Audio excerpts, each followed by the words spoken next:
I still remember the sound. It was the quiet crack inside my chest when everything I had planned fell apart. Not a loud explosion, not a scream, just a soft, painful break that nobody else noticed. My name is Daniel.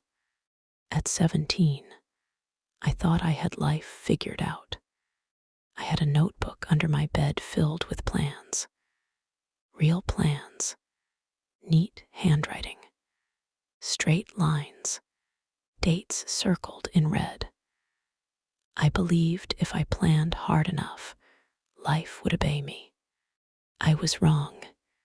It started on a Monday that felt too normal to be dangerous. Daniel, you're going to be late, my mom, Susan, shouted from the kitchen. I'm coming, I yelled back, brushing my hair in the mirror like my future depended on it. I believed it did. That day was supposed to change my life. I had an important meeting with Coach Harris after school. He was going to talk to me about a scholarship, a real one, college, escape, proof that all my effort meant something. I grabbed my bag and ran downstairs. My dad, Mark, was sitting at the table, staring into his coffee like it had personally offended him. You good, Dad? I asked. He nodded too quickly. Yeah, just tired. That should have been my first warning. At school, everything felt electric. My best friend Jake slapped my back in the hallway. Today's the day, man, he said. Don't forget us when you're famous. I laughed. I won't. I'll buy you a car. You can't even buy lunch, he replied, grinning. We laughed, but my hands were shaking. All day, I imagined the meeting. Coach Harris shaking my hand. My mom crying happy tears. My dad finally smiling without forcing it. When the final bell rang, I stayed back. Coach Harris's office smelled like old books and sweat. Sit down, Daniel, he said, folding his arms. My heart pounded so loud, I thought he could hear it. He sighed. That sigh crushed my future before he even spoke. I'll be honest with you, he said. The scholarship isn't happening. I stared at him. I don't understand, I said. My stats. You're good, he interrupted. But funding got cut, and there are other priorities. The room felt smaller.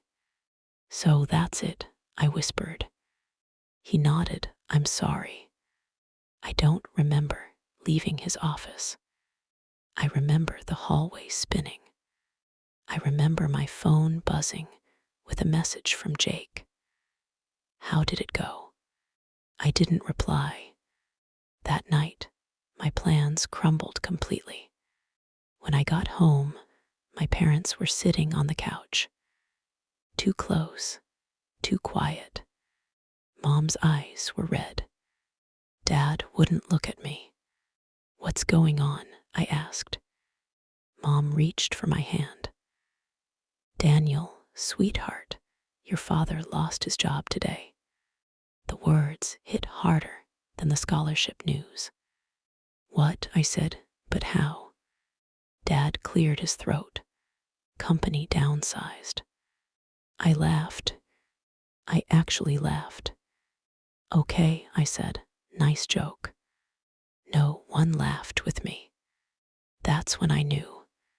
Everything I had built my dreams on, money, stability, certainty, was gone in one day. I ran to my room and slammed the door. I pulled out my notebook and stared at it. Plans, dates, dreams. They looked stupid now. I ripped the pages out one by one. Tear Rip, crunch. I didn't cry. I screamed into my pillow until my throat burned. For weeks, I felt lost. I stopped trying, stopped caring. Jake noticed first. "You're different," he said one afternoon as we sat on the bleachers. "Different how?" "Like empty." I shrugged. "Doesn't matter." "It does," he said. "You used to believe in stuff." I laughed bitterly. Belief doesn't pay bills. At home, things got worse. Bills piled up. Arguments got louder. One night, I heard my parents fighting. "We can't afford this, Mark," Mom cried. "I know," Dad snapped. "I'm trying." I pressed my back against my door and slid to the floor. That was the night something changed. Not outside. Inside me, I realized something painful.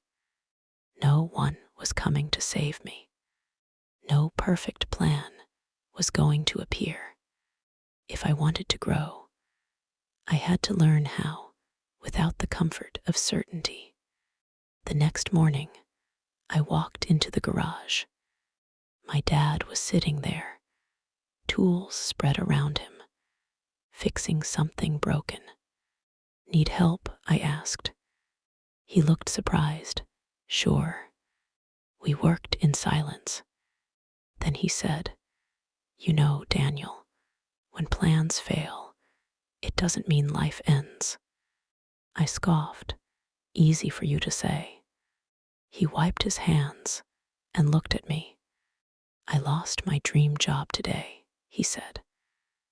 But I didn't lose my ability to learn, adapt, and rebuild. That word stuck. Rebuild. That night, instead of planning my future, I studied myself. What could I control? My habits, my attitude, my effort. I started small. I woke up earlier. I read books from the library about growth, failure, and resilience. One sentence changed everything. Growth doesn't follow plans. It follows patterns. I started seeing life differently. Failure wasn't an end. It was information. When I failed a test, I asked why. When I felt lazy, I asked what triggered it. When fear showed up, I listened. One day, Jake asked, "What are you doing now that sports are done?" "I'm building something," I said. "What?" "I don't know yet." He laughed. "That's scary." I smiled. "Yeah, but it's real." I began helping neighbors with small jobs, fixing things, cleaning yards, learning skills. Every mistake taught me something new. Every small win gave me confidence. Slowly, a new blueprint formed. Not on paper, in my mind. It wasn't about perfect plans. It was about learning, adjusting, and growing. Just when I thought I was getting stronger, life tested me again. Harder. One phone call, one sentence, and everything shook. I didn't know then that this moment would force me to choose between giving up completely or fully stepping into the blueprint for growth. That choice was coming, and it would change everything. The phone rang at 6:12 a.m. I remember the time because I stared at the clock afterward, wondering how 1 minute could divide my life into before and after. Mom answered first. Her voice changed. It went soft, then sharp, then silent. I sat up in bed. Something was wrong. Daniel, she called, trying to sound calm. Come here. I walked into the living room. Dad was already standing, his face pale like he hadn't slept in days. What happened? I asked. Mom swallowed. Your Uncle Robert, he collapsed at work. My heart dropped. Uncle Robert was strong, loud, always laughing. He used to say, if life punches you, punch back harder. Is he okay? I asked. She shook her head slowly. No, she whispered. The word felt unreal. I laughed again. That stupid laugh that showed up when pain felt too big. That doesn't make sense, I said. He was fine yesterday. Dad stepped forward and hugged me. Tight. That's life, he said quietly. It doesn't wait for us to be ready. The funeral was 3 days later. I stood there in a black suit that didn't fit right, surrounded by people crying. I felt empty, not sad, empty. Jake stood beside me. Hey, he whispered, you okay? I nodded, even though I was. As the pastor spoke about purpose and time, my mind drifted. Uncle Robert never followed a perfect plan, but he lived, really lived. He tried things, failed loudly, loved deeply. That thought scared me. What if waiting for perfect plans was actually wasting time? That night, I couldn't sleep. I sat on my bed, staring at the wall. What do I do now? I asked the silence. No answer came. So I asked a better question. What can I learn? The next day, I started writing again. Not plans, lessons.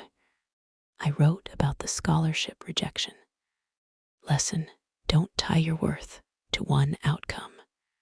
I wrote about Dad losing his job. Lesson, skills matter more than titles. I wrote about Uncle Robert. Lesson, time is fragile. Use it. For the first time, writing didn't feel like control. It felt like understanding. Weeks passed. Dad found temporary work fixing appliances. I helped him.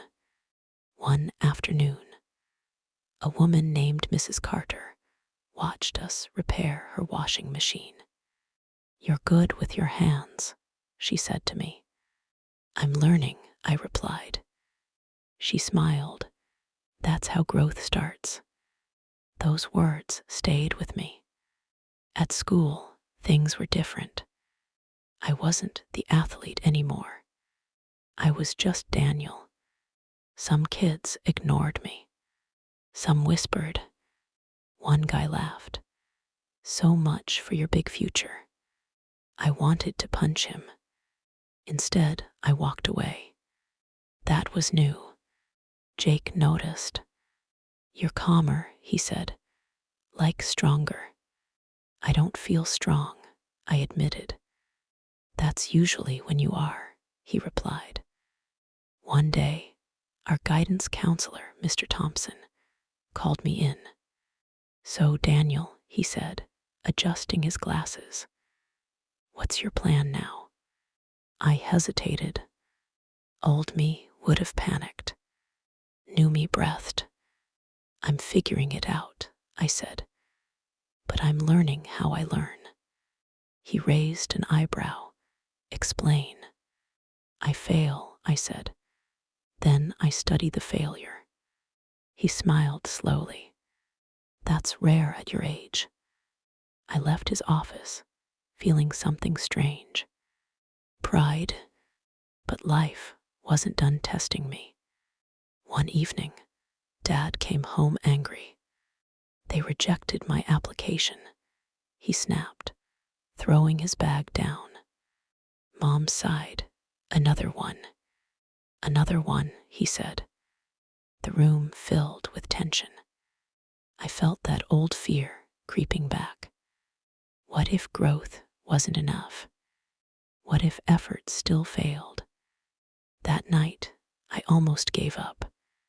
I stared at my ceiling thinking, what's the point?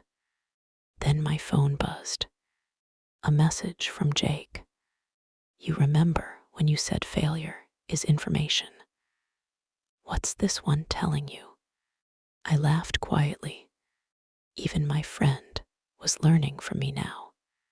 The next morning, I made a decision. I applied for a small community program that taught basic business and problem-solving skills.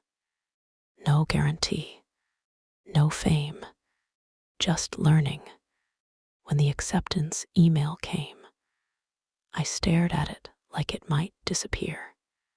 Mom hugged me. I'm proud of you, she said, even if it leads nowhere.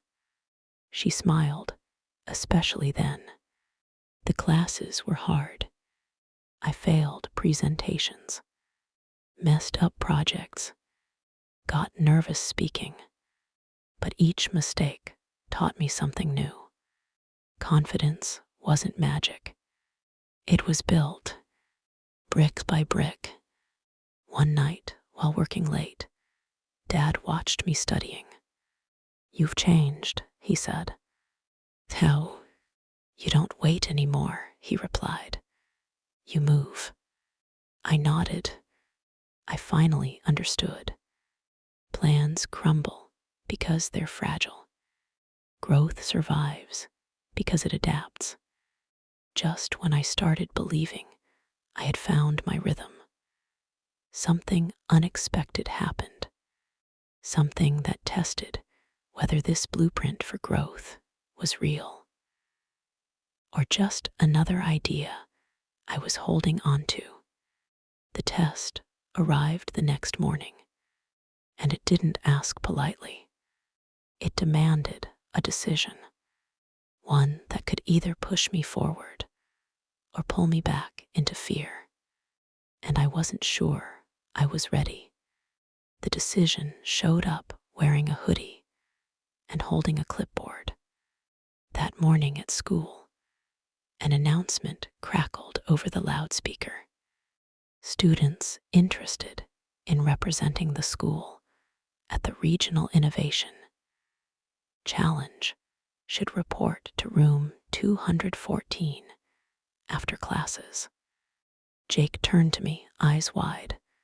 That's you. I shook my head immediately. No, it's not. Daniel, he said, lowering his voice. You're literally doing business programs and problem-solving stuff now. That's different, I replied. This is public, competitive, risky. Risky. The word tasted bitter. All day, the announcement followed me like a shadow. Room 214. Innovation Challenge. I imagined standing in front of judges, forgetting my words, failing publicly. Old fear knocked loudly. After school, Jake grabbed my arm. Come on. I said no. You said growth means moving, he replied. This is moving. We stood at the hallway corner. Room 214 was right there. I could walk away, and for a second, I did. I took 3 steps in the opposite direction. My chest tightened. That's when I realized something painful. Fear wasn't stopping me. Comfort was. I turned around. I'm coming, I said. The room was packed. Smart kids, confident kids, kids who looked like they belonged. I didn't. A woman stood at the front. I'm Ms. Reynolds. If you're here, you think differently, or you want to. I sat down. She explained the challenge. Teams, real problems, real solutions, public presentation. My stomach twisted. When it was time to form teams, no one came to me. I sat alone. Just like that, Ms. Reynolds noticed. Anyone need a teammate? She asked. A girl raised her hand. I do, she said. Her name was Emily. She smiled politely. Hi. Hi, I said, hoping my voice didn't shake. We worked quietly at first. Then she asked, why are you here? I paused. I'm learning how to grow, I said. She laughed softly. Same. Over the next weeks, we built something simple. A plan to help small families manage money better. Nothing fancy, just useful. We argued, failed drafts, missed deadlines. One night I snapped. This isn't working. Emily crossed her arms. Neither did your old plans, remember? The words stung, but they were true. We adjusted, simplified, listened. On presentation day, my hands trembled. I looked into the crowd and saw my parents. Dad nodded. Mom smiled. Jake gave a thumbs up. I stepped forward, and I spoke. Not perfectly, but honestly. The judges didn't clap loudly, but they nodded. Afterward, Ms. Reynolds pulled me aside. You didn't win, she said. My heart sank. But you grew, she continued. And that's harder to teach. Walking home, I felt strangely light. I didn't need a trophy.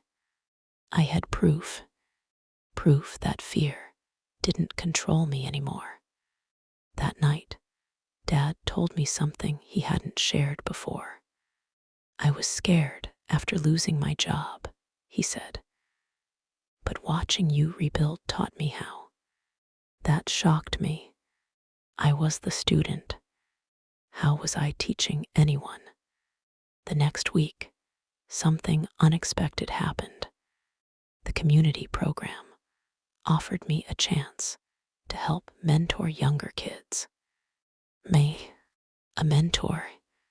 I laughed out loud, but I said yes. The first day, a boy named Lucas asked me, what if I mess up? I smiled. Then you're learning. As I said the words, I realized they weren't just advice. They were my blueprint. Still, one final test waited. Bigger than school, bigger than fear. An opportunity that could change everything, or cost me everything. It arrived in an email, and I didn't know whether to open it. I stared at the email for a long time. My finger hovered over the screen like it was afraid. The subject line read, Opportunity for Early Admission Interview. My heart raced. This wasn't a full scholarship. This wasn't a guarantee. It was worse. It was a chance. Chances were dangerous. They carried hope, and hope could hurt. I finally opened it. They wanted to interview me for a program that mixed learning, work, and leadership. It wasn't popular. It wasn't safe. It required commitment, travel, and responsibility. And one more thing, risk. I walked into the kitchen where Mom was washing dishes.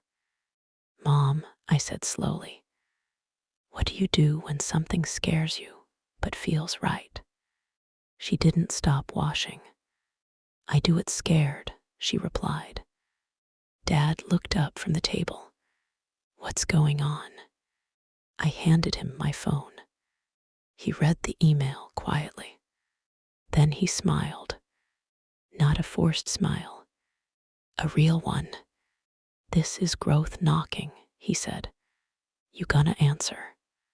The interview was in another city. I'd never traveled alone before. On the bus ride there, my thoughts fought each other. You're not good enough. You've grown. What if you fail again? Then you learn again. The building was tall and quiet. Too quiet. A man named Mr. Allen shook my hand. Tell me about a time your plans failed, he said. I laughed softly. Which one? I told him everything. The scholarship, the job loss, the funeral, the fear. I didn't make myself sound perfect. I made myself sound real. He nodded as I spoke. At the end, he said, we don't look for perfect students. We look for adaptable ones. I walked out shaking. Waiting was the hardest part. Days felt longer, then weeks. Every notification made my heart jump. One afternoon, Jake ran up to me, waving his phone. You're famous, he joked. What? You inspired the younger kids. They won't stop talking about you. I froze. That night, I realized something shocking. Growth wasn't just changing me. It was spreading. The email finally came. I opened it slowly. My breath caught. I had been accepted. But there was a catch. The program started immediately. That meant leaving home, leaving Jake, leaving comfort. I sat on my bed, staring at the wall. Was I ready? Or was this just another plan waiting to crumble? Outside my room, I heard my parents laughing. Life was still hard, but it was moving. I stood up, packed my bag. Not everything, just enough, because I finally understood something important. The blueprint for growth doesn't promise safety. It promises direction. And the next step was waiting, right outside my door. But I hadn't taken it yet. The night before I was supposed to leave, I couldn't sleep. My bag sat by the door, half full, like it was unsure too. I lay on my bed, staring at the ceiling, listening to the quiet sounds of the house. The fridge humming. Dad coughing lightly in his sleep. Mom's footsteps as she checked the locks. This was home, and in a few hours, I might be leaving it behind. My phone buzzed. Jake, so you really going? I typed, deleted, typed again. I don't know. 3 dots appeared. That's how you know you should, he replied. I laughed quietly. Fear crept in again, whispering all the old lies. What if you fail? What if you disappoint everyone? What if you come back with nothing? I sat up. Then I remembered something Uncle Robert used to say. If you wait until you're ready, you'll be waiting forever. I got up and walked into the kitchen. Dad was already there, sitting at the table with his hands wrapped around a mug. Couldn't sleep, he asked. I shook my head. What if I mess this up? He smiled gently. Then you'll mess it up moving forward. That's better than messing up standing still. Mom came in and hugged me without saying a word. That hug said everything. The bus ride felt longer than before. Every mile pulled me farther from who I used to be and closer to who I might become. When I arrived, the program building didn't look impressive. No big signs, no fancy doors, just people moving with purpose. A woman checked my name off a list. "Welcome, Daniel," she said. "Orientation starts in 5 minutes." The room was full of strangers, different ages, different backgrounds, same nervous energy. A guy beside me whispered, "You look calm."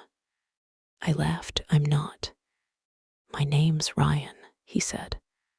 "Daniel." The instructor spoke clearly.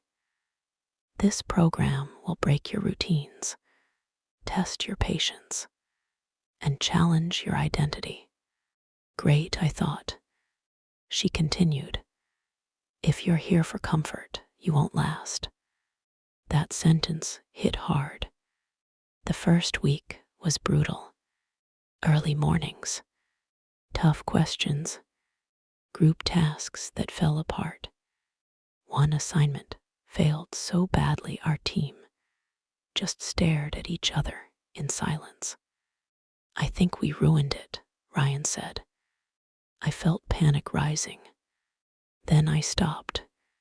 "What did we learn?" I asked. They looked at me. "What?" someone said. "We didn't communicate," I continued. "We assumed instead of asking. That's the problem." For the first time, failure didn't feel personal. It felt useful. One evening, I sat alone outside the building, exhausted. Emily texted me, "Did you make it?" "Yeah," I replied. "It's hard." "Good," she wrote back. "Hard means growing." I smiled, but the hardest moment hadn't arrived yet. It came during a one-on-one evaluation. Mr. Allen sat across from me again. "Daniel," he said, "why are you really here?" I opened my mouth. Nothing came out, because suddenly I wasn't sure. Was I running from failure, trying to prove something, searching for control again? He leaned forward. "Growth begins when you answer honestly." My chest tightened. I took a deep breath. "I'm here because my plans failed," I said. "And I don't want to build fragile dreams anymore." He nodded slowly. "That answer," he said, "will demand something from you soon." "What?" I asked. He smiled slightly. "A sacrifice." That word followed me all day. Sacrifice. What did growth want from me now? That evening, my phone rang. It was Mom. Her voice sounded tired. "Daniel," she said, "your dad collapsed at work today." My heart stopped. "He's awake," she added quickly. "But things are complicated." The room felt smaller. All the confidence I had built began to shake. I looked at my bag, at the door, at the future I was walking toward, and suddenly I was faced with the hardest question yet. Do you keep growing forward, or turn back for the people you love? I didn't know the answer. Not yet. And the choice I was about to make would reveal whether I truly understood the blueprint for growth or had only memorized its words. The moment was coming, and it wouldn't wait. I stood in the hallway with my phone pressed to my ear. My heart beating so hard it felt like it might crack my ribs. "Is Dad okay?" I asked again. "He's stable," Mom said. "Doctors say stress played a big role." Stress? That word felt heavier than fear. I sat on the floor, my back against the wall, and stared at my hands. These same hands had once held a notebook full of perfect plans. Now they were empty. For the first time since starting the program, I didn't feel brave. I felt torn. That night, I packed my bag again. This time, I packed everything. Ryan watched me. "You leaving?" he asked. "I don't know," I said honestly. I went outside and sat under a streetlight. I called Jake. "What if growth means going home?" I asked. He was quiet for a moment. "Then go," he said. "Growth isn't about running away. It's about becoming stronger wherever you stand." I ended the call and looked up at the sky. That's when it hit me. The blueprint for growth was never about location. It was about alignment, doing what mattered, even when it cost something. The next morning, I walked into Mr. Allen's office. "I'm leaving," I said. He nodded like he expected it. "Why?" "My family needs me," I replied. "And I need to face this, not escape it." He leaned back and smiled. "That," he said, "is growth." I went home that day. Dad was sitting on the couch when I walked in. He looked tired, but when he saw me, his eyes filled with tears. "You didn't have to come back," he said. "Yes," I replied, "I did." The weeks that followed were hard. Hospital visits, more bills, more uncertainty. But something was different. I wasn't waiting for life to be fair anymore. I helped Dad recover. I worked small jobs. I kept learning online.